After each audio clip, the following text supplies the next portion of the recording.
I pray that the words of my mouth and the meditations of all our hearts be acceptable in thy sight, O Lord, our rock and our Redeemer. Amen.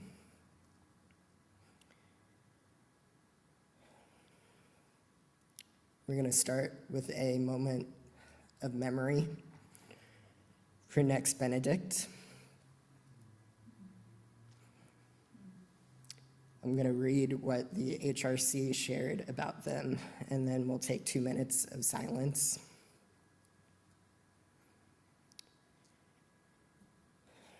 Next Benedict was a 16-year-old non-binary high school student. They love nature and watching the television show The Walking Dead. Next enjoyed drawing, reading, and playing Ark and Minecraft. Next also had a cat, Zeus, whom they loved.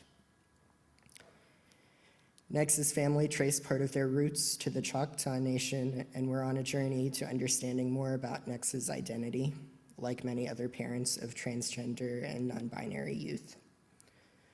On February 7th, 2024, Nex was brutally and viciously beaten inside a bathroom at Owasso High School in Owasso, Oklahoma, where Nex was a student. Nex was taken to the hospital and released, only to be readmitted the following day. On February 8th, 2024, Nex succumbed to sustained injuries and tragically died. So in memory of Nex, we're going to take 2 minutes of silence.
I had not heard about Nex until Wednesday, I think, of this week, but I was in an awful mood pretty much all week. I had a wonderful weekend. I was rested and ready to get into the week, and then I got to work, and about 8:30, things just started going downhill. It wasn't really that anything happened that was bad. It wasn't really that anybody did anything wrong. It was just that sort of I woke up on the wrong side of the bed and could not get out of the bad mood. That continued into Tuesday and continued into Wednesday, and then on Wednesday evening, I opened TikTok and Instagram, and Nex was all over all of the videos.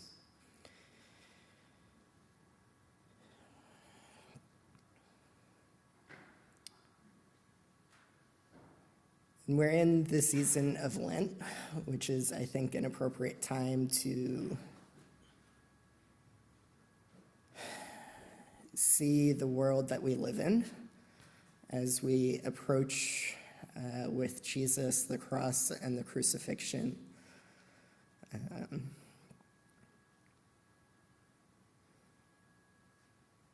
I don't really know how to do that.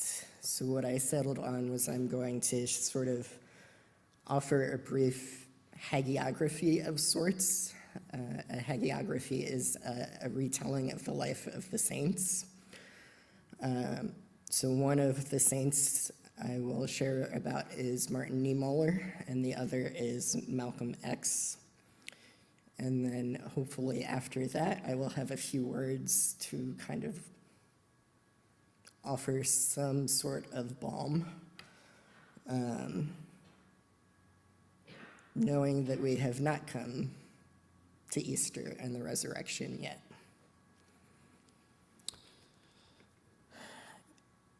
So I think Bill has talked some about Malcolm X in the past.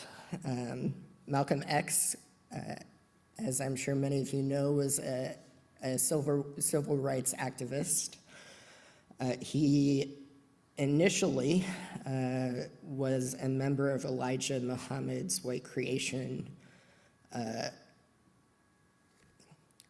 He was originally drawn to Elijah Muhammad's white creation story, which he found in the Nation of Islam, which is sort of a turning of a lot of the negative views of how race developed and why Black people and people with darker skin are lesser than white people. So Elijah Muhammad and the Nation of Islam sort of turned that and made it so that the Black race is the superior race. And this appealed to Malcolm X, who at the time was known as Satan, and was incarcerated because he had been convicted of larceny.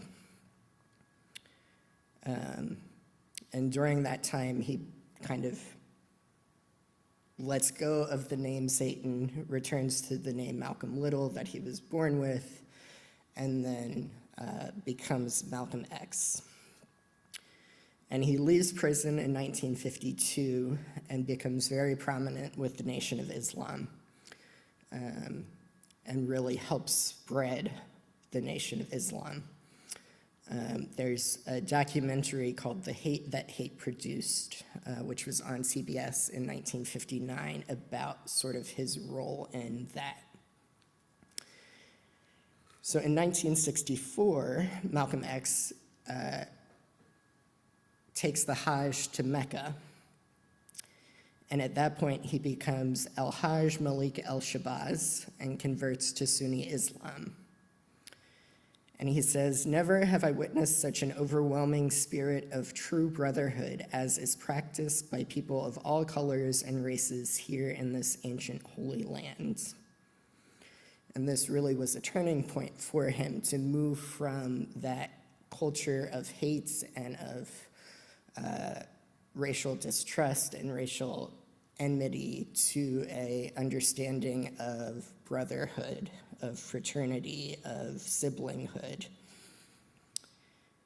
And he comes to say, "I totally reject Elijah Muhammad's racist philosophy, which he has labeled Islam, only to fool and misuse gullible people as he fooled and misused me. But I blame only myself and no one else for the fool that I was and the harm that my evangelic foolishness in his behalf has done to others."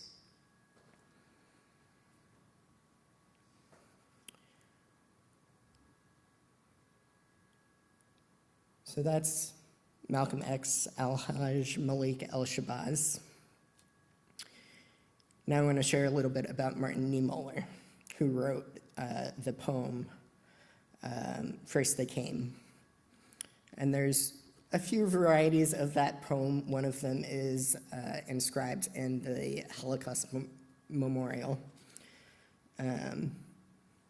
And I was thinking about that poem, and then I was on Wikipedia looking it up, and I discovered things about Martin Niemöller that I was not previously aware of. So I don't know how many of you are familiar with Martin Niemöller's life. He was a national conservative and initially supported Hitler and self-identified as an anti-Semite in World War I. He served in the Imperial Navy of the German Empire. He was awarded the Iron Cross First Class for military service, and he resigned his commission at the end of the war due to his rejection of the democratic government of the German Empire, which formed after the abdication of German Emperor Wilhelm II. So then in Nazi Germany, he, Martin Niemöller, supported Hitler's rise to power in 1933 because he was hoping for a national revival, though he did also oppose the Aryan paragraph for Jewish converts to Lutheranism, which is similar to redlining and deed restrictions here in the US. He founded the Confessing Church and opposed the Nazification of the German Protestant Church, and he did this with some other big names in Protestant theology, Karl Barth and Dietrich Bonhoeffer, but continued to make pejorative remarks about Jews of faith while protecting baptized Christians of Jewish descent persecuted by the Nazis. So that's where some of his thinking was sort of, how do you make sense of this? He was imprisoned from 1938 to 1945. At the beginning of that time, he was tried by a special court for activities against the state. The result of that trial was that he was given special or honorable detention and a fine with 7 months imprisonment, though he was immediately released for a time served, and then immediately imprisoned by the Gestapo and interned for protective custody. Interestingly, in 1939, so just a year after that, he volunteered to become a U-boat commander, though he was rejected. He was asked later in 1941 why he supported the Nazi Party. And he was asked by Leo Stein, who wrote an article in the National Jewish Monthly. And Niemöller's response was that, "I find myself wondering about that too. I wonder about it as much as I regret it. Still, it is true that Hitler betrayed me. I had an audience with him as a representative of the Protestant Church shortly before he became chancellor in 1932. Hitler promised me on his word of honor to protect the church and not to issue any anti-church laws. He also agreed not to allow pogroms against the Jews, assuring me as follows: there will be restrictions against the Jews, but there will be no ghettos, no pogroms in Germany. I really believed, given the widespread anti-Semitism in Germany at that time, that Jews should avoid aspiring to government positions or seats in the Reichstag. There were many Jews, especially among the Zionists, who took a similar stand. Hitler's assurance satisfied me at the time. On the other hand, I hated the growing atheistic movement, which was fostered and promoted by the Social Democrats and the Communists. Their hostility toward the church made me pin my hopes on Hitler for a while. I am paying for that mistake now, and not me alone, but thousands of other persons like me." In 1945, he continued on to be one of those initiating the Stuttgart Declaration of Guilt, which acknowledged that the churches had not done enough to resist the Nazis. In 1954, he was a pacifist and campaigned for nuclear disarmament. In 1959, he was brought to court for speaking against the military. He protested the Vietnam War and the NATO double-track decision. In 1961, he was president of the World Council of Churches. And in 1966, he was the recipient of the Lenin Peace Prize.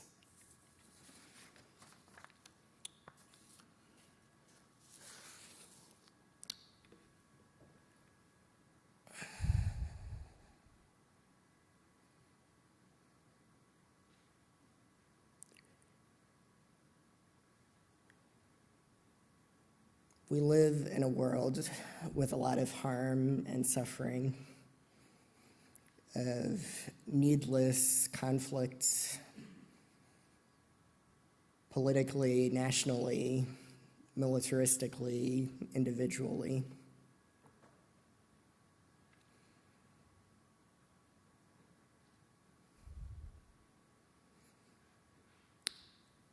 This week, my heart happens to be broken more than it is filled with rage.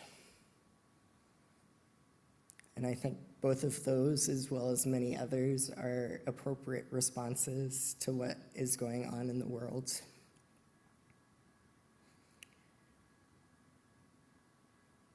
You might be wondering about the hagiographies that I chose to offer of El-Shabazz and of Niemöller, and how they connect with our reading from Mark.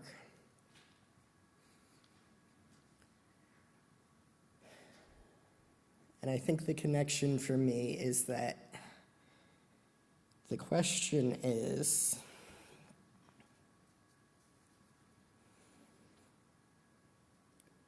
what can they give in return for their soul?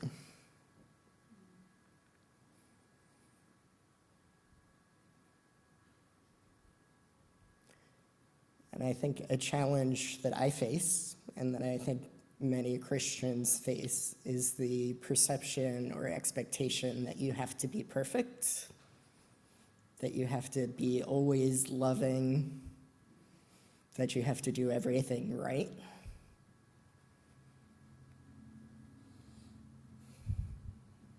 And I think what these, again, hagiographies offer is the story of El-Shabazz and of Niemöller, who started off in very harmful, divisive places.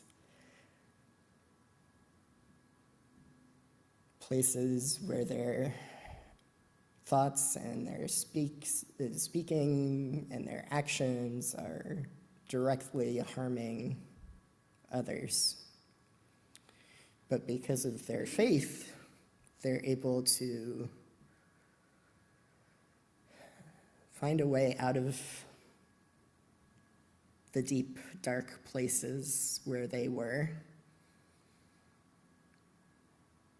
to the point where, in Niemöller's case, his poem is in the Holocaust Memorial and is one of the often cited, like, this is how you should be thinking when this happens in the world again. El-Shabazz perhaps has a little bit of a different perspective around him because of the way that he approached civil rights, but I think he also is a very respected leader who came to be seen as somebody who is working for betterment and fraternity.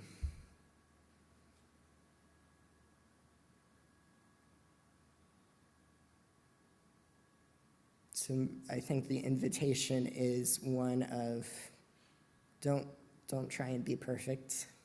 None of us are perfect.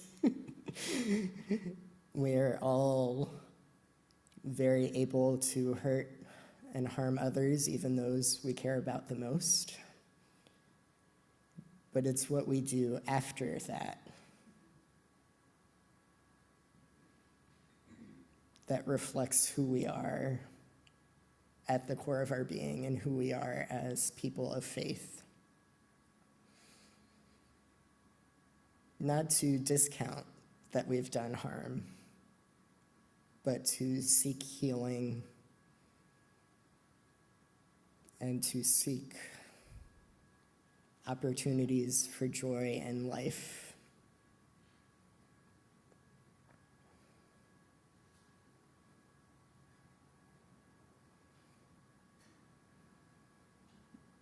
And especially Elie Wiesel's quote, which I'll read again: "Neutrality helps the oppressor, never the victim. Silence encourages the tormentor, never the tormented. Sometimes we must interfere wherever people are persecuted because of their race, religion, or political views.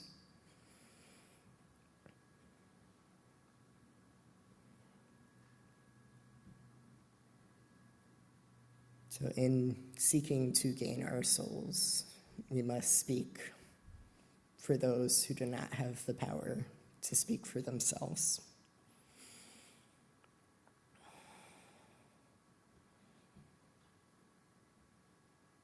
And I think that's about the most hopeful end to this that I can give right now. Hoping that this is the second week of Lent, so in 5 or 6 weeks, I will have a more hopeful outlook as we celebrate the risen Christ.